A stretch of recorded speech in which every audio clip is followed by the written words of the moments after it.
വ്യായാമമാണ്. കുട്ടികളെ, ഡോക്ടർ പറയുന്നത് ശ്രദ്ധിക്കൂ. പെട്ടെന്നാവട്ടെ. സണ്ണിച്ചാനും ജോബിച്ചാനും ജോഗിങ്ങിന് ഇറങ്ങിക്കഴിഞ്ഞു. നമുക്ക് വേഗം ഇരുന്ന് പഠിക്കണ്ടേ? പിന്നെ ഞാൻ കെമിസ്ട്രി നോട്ട് എടുത്തു കഴിഞ്ഞു. മതി മതി, ഞങ്ങൾ കേട്ടു. വിളിച്ചു കൂവി ഈ കോളനിയിലുള്ളവരെ മുഴുവനും അറിയിക്കണ്ട. Good morning gentlemen. Good morning colonel sir. ഇന്ന് നിങ്ങൾ രണ്ടുപേരും 10 minutes ഏർലിയർ ആണല്ലോ. സാധാരണ നമ്മൾ ജഡ്ജസ് അവന്യൂല്ലേ മീറ്റ് ചെയ്യാറ്. അല്ലല്ല, you are 10 minutes late. No, I am on the dot.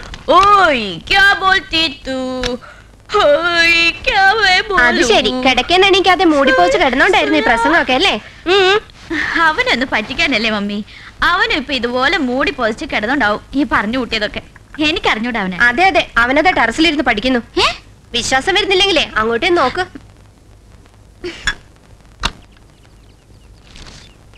നീ എന്ത് പണിയാ കാണിച്ചത്? എന്തു പറ്റി? നീ കള്ളം പറയാന്നല്ലേ ഞാൻ കരുതിയത്. അങ്ങനെ ഇപ്പൊ കരുതിയതിന് ഞാനെന്ത് ചെയ്യണ? ഇത് ചതിയാ. ഇപ്പൊ മനസ്സിലായില്ലേ മായാമി, എന്തുകൊണ്ട് ഇവിടെക്കാൾ ഭേദം ഞാനാണെന്ന്? അതെ അതെ, വന്ന് വന്ന് ഭയങ്കര മടിച്ചായിട്ടുണ്ട്. ഒരു അബദ്ധം ഏത് പോലീസുകാരനും പറ്റും. കരിങ്കോലി. അങ്ങനെ ഇപ്പൊ നീ പഠിച്ച് പത്രോസ് ആവണ്ട. എന്നിട്ട് വന്നേ. വെരി സോറി മാഡം, ഞാൻ സീരിയസ് ആണേ.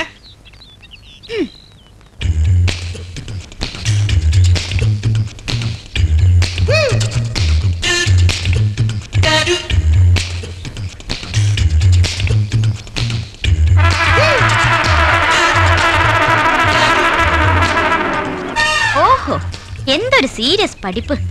ഇപ്പോഴല്ലേ കാര്യം പിടികിട്ടിയത്. കാലത്ത് എഴുന്നേറ്റ് പഠിക്കുമ്പോ ഇങ്ങനെ ചില ഗുണങ്ങൾ ഉണ്ടാവുമെന്ന് മനസ്സിലായില്ലേ? വെറുതെ അല്ല മോളെ കാരണവന്മാര് പറയുന്നത് അനുസരിക്കണമെന്ന് പറയുന്നത്. മമ്മി, ബേബാൻഡി, ഇവൻ പഠിക്കുമെന്നും പറഞ്ഞ് ടെറസിലിരുന്ന് അപ്പുറത്തെ പിള്ളസാറിന്റെ മോളിൽ ലൈൻ അടിക്കൂ. അയ്യോ